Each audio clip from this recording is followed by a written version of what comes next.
What if everything you thought you knew about the Dukes of Hazzard was carefully orchestrated by CBS to hide the show's shocking origins? This beloved family series harbored secrets that would make network executives sweat bullets. From a real-life criminal who inspired the entire premise to contract clauses that prevented Boss Hogg from crossing certain moral lines, the truth behind Hazzard County runs deeper than any General Lee jump. You'll come to know why one actor's embarrassing mistake became television gold, how a chance encounter with a stranger's car horn changed television history forever, and the controversial decision that nearly destroyed the show's legacy. Get prepared for revelations that CBS never wanted you to uncover. Fact 1. Jerry Elijah Rushing was a real moonshine runner. Cousin Gaylord, y'all stay close behind. I wouldn't want you to get lost.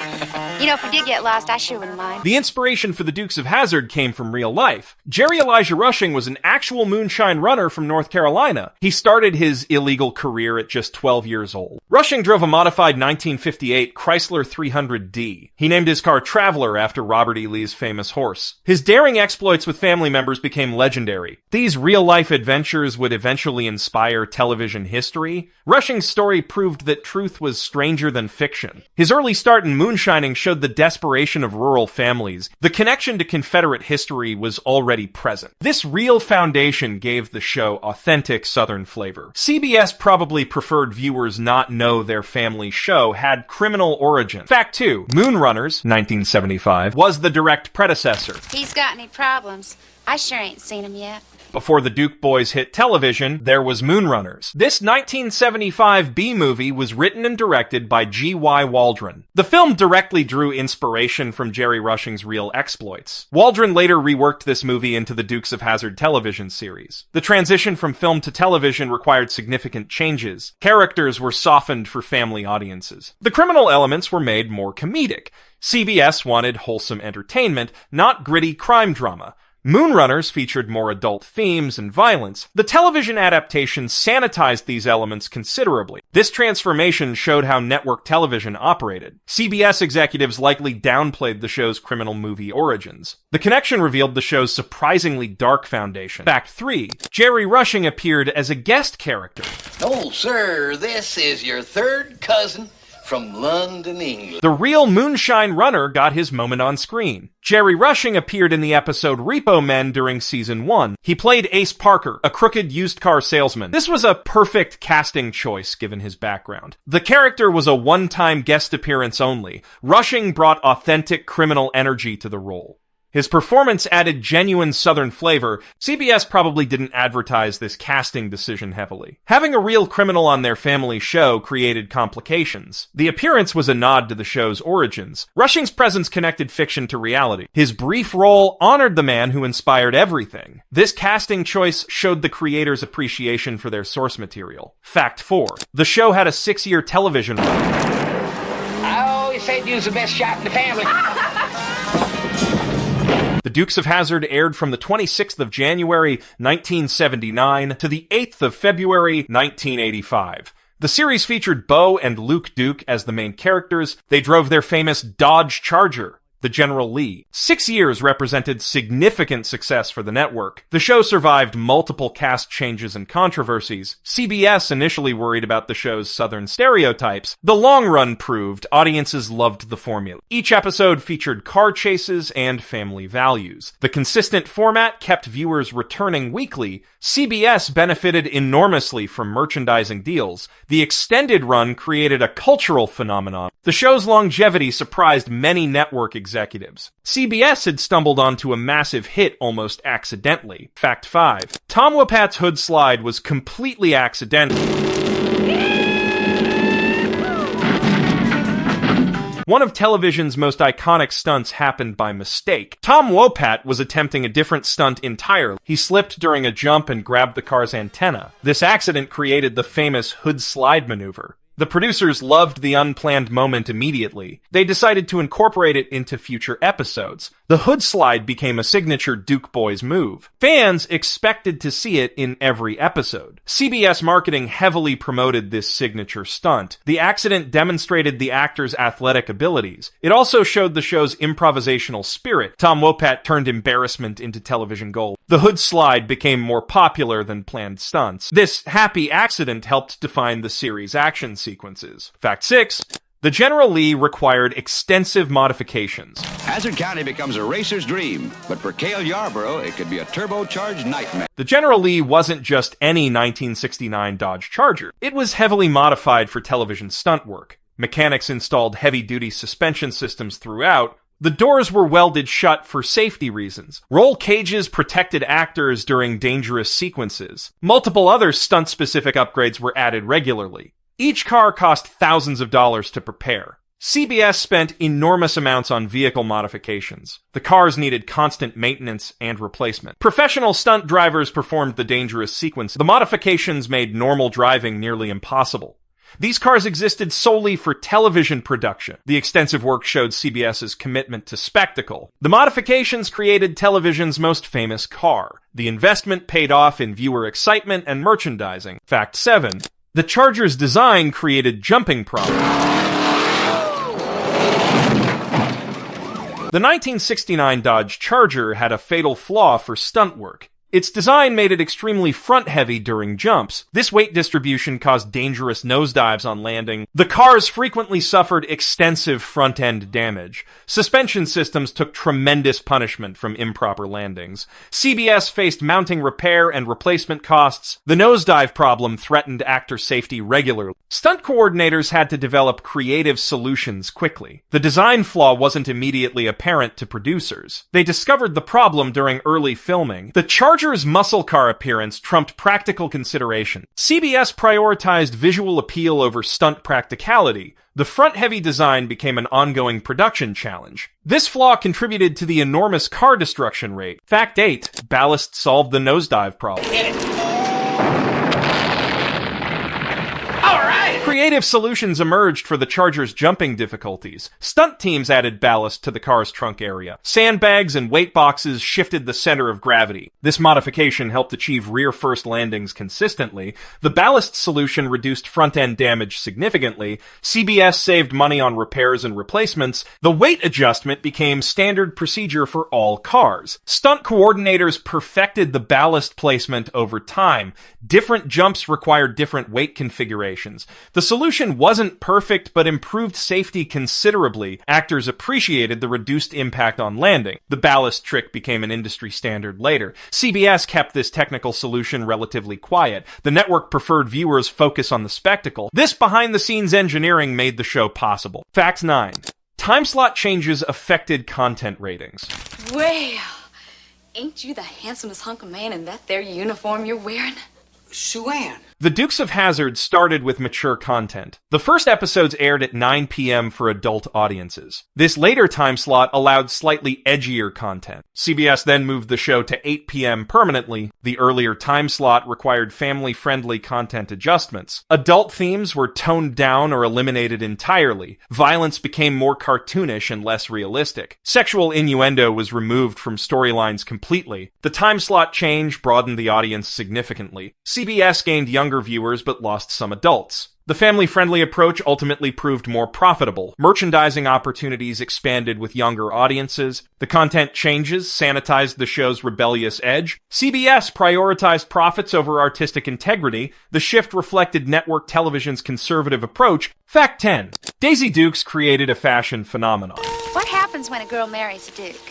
Why, much the same, I suspect, as happens here in Hazzard. Catherine Bach's costume choice changed fashion history forever. Her ultra-short cut-off denim shorts became instantly iconic. The shorts were so revealing that network censors intervened. CBS required Bach to wear flesh-toned pantyhose underneath. This compromise satisfied both censors and costume designers. The Daisy Dukes term entered popular culture permanently. Women across America adopted this fashion style immediately. The shorts became a symbol of 1980s casual wear. CBS initially worried about the outfit's appropriateness. The network feared complaints from conservative viewers. Instead, The shorts became a marketing goldmine. The style remained popular decades after the show ended. Catherine Bach's fashion choice transcended television entertainment. CBS discovered that controversy could boost ratings effectively. Fact 11. Contract disputes led to actor walkouts. It's your turn to make a contribution to the kitty, partner. Money problems created major behind-the-scenes drama in 1982. John Schneider and Tom Wopat walked off the show. They demanded better merchandising royalty deals from CBS. The actors felt cheated out of massive profits. Negotiations ahead of the 5th season became contentious. CBS initially refused to meet their demands. The network brought in replacement actors temporarily. Byron Cherry and Christopher Mayer played new cousin. Ratings dropped dramatically without the original stars. CBS realized their mistake after 19 episodes. The network eventually met the actors' financial demands. Schneider and Wopat returned to save the series. The walkout demonstrated the actors' leverage over CBS. Money disputes nearly destroyed the show's success permanently. Fact 12.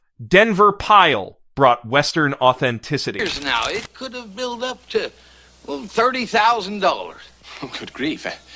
Uncle Jesse wasn't just another television character role. Denver Pyle was a legitimate Western actor with decades of experience. He appeared in countless frontier films and television shows. Pyle brought genuine cowboy authenticity to the series. His performance grounded the show's more cartoonish element. CBS benefited from his established Western credibility. Pyle's presence connected the show to classic American entertainment. His weathered appearance suggested a lifetime of hard work. The actor's reputation elevated the entire cast's credibility. Pyle understood rural Southern culture from personal experience. His portrayal of Uncle Jesse felt completely natural. CBS gained respectability through Pyle's participation in the series. The veteran actor's involvement legitimized the show's premise. His performance became the emotional heart of the series. Fact 13. Boss Hogg's appearance was entirely artificial. It's a way of saying getting $250,000. Sorrel Book created one of television's most memorable villains. He wore extensive padding to appear much heavier. Book was actually quite slim in real life. The padding created Boss Hogg's distinctive rotund appearance. His signature white suit became instantly recognizable nationwide. Book was classically trained and spoke multiple languages fluently. This education contrasted sharply with his bumbling character. The actor brought sophistication to a seemingly simple role. CBS appreciated Book's professional approach to comedy. His multilingual abilities impressed network executives regularly. The white suit costume required constant cleaning and maintenance. Book's performance made Boss Hogg lovably incompetent rather than threatening. The padding and costume created television's most recognizable corrupt politician. CBS found the perfect balance of menace and humor. Fact 14. The Confederate flag was prominently displayed. The General Lee's roof featured the Confederate battle flag prominently. This symbol was viewed differently in the late 1970s. Many Americans saw it as representing Southern pride exclusively. CBS didn't anticipate future controversies surrounding the flag. The symbol seemed harmless for family entertainment then. The flag became part of the car's iconic appearance. Merchandising featured the flag on countless products nationwide. CBS profited enormously from flag-bearing merchandise sales. The network treated it as regional decoration only. Cultural attitudes toward Confederate symbols would change dramatically later. The flag's prominence would create problems for CBS eventually. In 1979, the symbol generated little public controversy. The network couldn't foresee future political complications. The flag represented rebellion rather than racism to many viewers. Fact 15. Warner Brothers halted Confederate flag merchandise. Don't worry, Luke. I think we're gonna stop anyway. They sure are. Say your prayers too. By 2015, cultural attitudes had shifted dramatically regarding Confederate symbols. Warner Brothers stopped licensing General Lee merchandise featuring the Confederate flag. The decision followed growing national controversy over the symbol. CBS and Warner Brothers faced pressure from advocacy groups. The Charleston shooting intensified debates about Confederate imagery. Media companies reassessed their relationship with controversial symbols. The decision cost both companies significant merchandising revenue. Fans protested the removal of their beloved car imagery. John Schneider and other cast members opposed the decision. The controversy divided the show's fan base permanently. Some viewers felt their childhood memories memories were being attacked. Others applauded the company's sensitivity to changing social attitudes. The decision reflected corporate America's evolving social consciousness. Fact 16. Television networks temporarily removed reruns. It stops in a place called Cooter's Farm. Well, let's go, sweet things. We got a farm to find. Get out of that garden. Let's go. The Confederate flag controversy reached television programming decisions in 2015. Television Land and other networks temporarily stopped airing Dukes reruns. The Charleston shooting prompted immediate corporate responses across media. Networks feared association with controversial Confederate imagery would damage reputations. The program faced renewed scrutiny during 2020's racial justice protests. CBS and other networks prioritized social sensitivity over nostalgic programming. Fans protested the removal of their favorite show. The decision sparked debates about censorship versus social responsibility. Some argued the show promoted positive family values despite the flag. Others contended Confederate symbols had no place in modern entertainment. The removal demonstrated television's responsiveness to social pressure. Networks chose caution over potential controversy and backlash. The show became collateral damage in broader cultural war. Fact 17. John Schneider defended the flag's symbolism. Boy, you guys sure pack a... Women? John Schneider consistently defended the Confederate flag's use on the show. He viewed it as a symbol of rebellion against authority. Schneider argued the flag represented fighting oppressive government rather than racism. His stance put him at odds with network executives. The actor felt his childhood memories were being unfairly attacked. Schneider distinguished between the show's message and historical Confederate politics. He emphasized the Duke's heroic behavior throughout the series. The actor argued context mattered more than symbols alone. Schneider's defense alienated some fans while supporting others. His position reflected many Southern viewers' feelings about their heritage. The actor refused to apologize for the show's imagery. Schneider maintained the flag meant rebellion, not hatred. His stance demonstrated the complexity of Confederate symbol debates in modern America. Fact 18. An animated spin-off expanded the franchise. The Duke boys and Daisy are racing old Boss Hogg clear around the world, and they gotta win the... CBS expanded the Dukes franchise beyond live-action television in 1983. The animated spin-off titled The Dukes aired on Saturday mornings. Hanna-Barbera produced this cartoon version for younger audiences. The animated series featured Bo, Luke, and Daisy prominently. Later episodes included replacement cousins Coy and Vance characters. The cartoon allowed for more fantastical adventures and locations. Characters could survive impossible stunts without realistic consequences. The animation format reduced production costs significantly for CBS. The network could reach even younger demographics effectively. The animated series lasted only 20 episodes before cancellation. Poor ratings led to the show's quick demise. The experiment showed CBS's desire to maximize franchise potential. The cartoon couldn't capture the live-action show's appeal successfully. Animation proved an inadequate substitute for the original series. Fact 19. James Best improvised Roscoe's memorable characteristics. You didn't give me a chance. Oh, Roscoe. Sheriff Roscoe Coltrane became a fan favorite through James Best's creativity. The actor improvised much of his character's distinctive wheezy laugh. Best also created many of Roscoe's most memorable catchphrases spontaneously. His improvisational skills made the bumbling sheriff lovably incompetent. CBS appreciated Best's ability to generate humor naturally. The actor's long career in westerns provided valuable experience. Best even taught acting to future stars like Burt Reynolds. His teaching background helped him mentor younger cast members. The actor understood comedy timing from decades of experience. Best's contribution extended far beyond his scripted lines. His improvisation made Roscoe more than a simple antagonist. CBS benefited from Best's creative input throughout the series. The actor's spontaneity kept the character fresh and entertaining. Best's performance made Roscoe an unlikely audience favorite. Fact 20. The show created lasting cultural impact. Well, FBI, huh? Boy, you FBI, you get around quick, you little rascals, you. The Dukes of Hazzard influenced American popular culture far beyond television. The series popularized CB radio culture among mainstream audiences. Millions of fans adopted the Duke Boys' CB handles and lingo. The show's family values message resonated with conservative viewers. CBS created a franchise that generated enormous merchandising profits. The General Lee became one of television's most recognizable vehicles. The series influenced fashion through Daisy Duke's iconic shorts. The show's southern setting helped popularize country music nationally. CBS demonstrated rural America's entertainment appeal to urban audiences. The series proved family-friendly action could achieve massive success. The show's impact lasted decades after its original cancellation. Reruns continued attracting new generations of fans worldwide. The cultural phenomenon exceeded CBS's wildest expectations initially. The series became a defining piece of 1980s American entertainment history. Fact 21. CB radio handles created Duke family identity. Just a minute. Listen, we got a case of it hid out at Cooter's farm. Cooter's place. The Duke family's CB radio handles became part of their television identity. Bo and Luke Duke used Lost Sheep number 1 and Lost Sheep number 2, respectively. Uncle Jesse operated under the handle Shepherd, watching over his flock. Daisy used various handles, including the playful Bo Peep. These CB names reinforced the family's close-knit relationships perfectly. The handles suggested protection and guidance within the family unit. CBS recognized the marketing potential of CB radio culture immediately.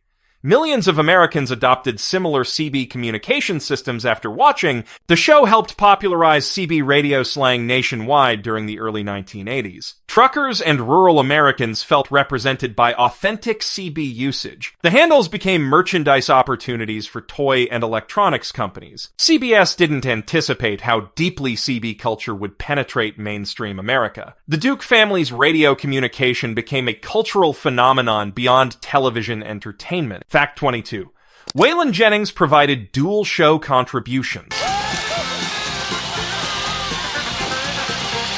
Country music superstar Waylon Jennings contributed significantly to the show's identity. He performed the iconic theme song Good Old Boys for every episode. Jennings also served as the show's narrator, known as the Balladeer. His distinctive voice provided commentary and context throughout each episode. The country music connection helped CBS reach rural American audiences. Jennings' participation legitimized the show within country music circles. His narration added storytelling depth to simple action sequences. The singer's involvement elevated the show's musical credibility significantly. CBS benefited from Jennings' established fan base and reputation. His voice became inseparable from the show's overall identity. The theme song reached country music charts independently. Jennings' dual contribution created a unique television entertainment experience. His participation demonstrated country music's growing mainstream appeal. CBS discovered the perfect musical ambassador for their Southern-themed series. Fact 23. Boss Hogg's contract contained moral clauses. It's time for lunch.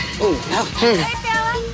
How about a taxi? Sorrel Book's contract included unusual moral restrictions for his character. Boss Hogg was forbidden from selling drugs in any storyline. The character also couldn't commit murder throughout the series. These clauses kept Boss Hogg comical rather than genuinely dangerous. CBS wanted a bumbling villain, not a serious criminal threat. The restrictions ensured family-friendly entertainment despite criminal activities shown. Book's character could scheme and steal, but never cross certain lines. The moral clauses reflected network television's conservative standards during the era. CBS prioritized wholesome entertainment over realistic criminal portrayals. The restrictions made Boss Hogg lovably incompetent rather than threatening. Audiences could laugh at his schemes without feeling uncomfortable. The character's limitations actually enhanced his comedic appeal significantly. CBS learned that constraints could improve character development unexpectedly. The moral clauses helped create television's most beloved corrupt politician character. Fact 24. Boss Hogg appeared in every single episode.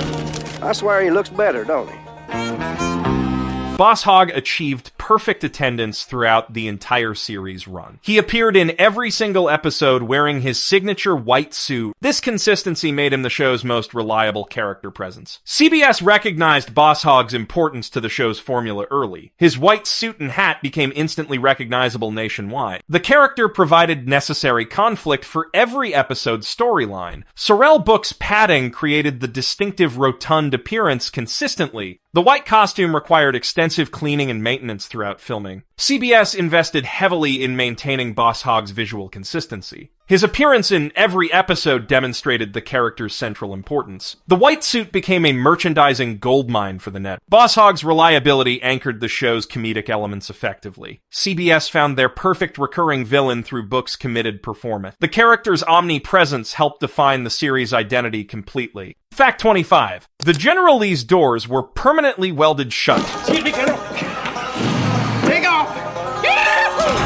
The General Lee featured a unique modification that became show trademark. All doors were welded shut for safety during stunt sequences. This modification forced actors to climb through windows exclusively. The window entry became a signature element of every episode. CBS turned this safety requirement into entertainment spectacle successfully. Actors practiced window entries until they appeared effortless and natural. The welded doors prevented accidental opening during dangerous jumps. Safety considerations created an unexpected visual trademark for the series. The window climbing became as iconic as the car itself. Fans expected to see the Duke boys enter dramatically. CBS merchandise featured the window entry prominently in marketing materials. The modification demonstrated how practical needs could enhance entertainment value. The welded doors became part of the General Lee's legendary status. This safety feature inadvertently created one of television's most recognizable character actions. Outro, 45 words. The Dukes of Hazzard proved that sometimes the best entertainment comes from the most unexpected places. CBS stumbled onto a cultural phenomenon that transcended television,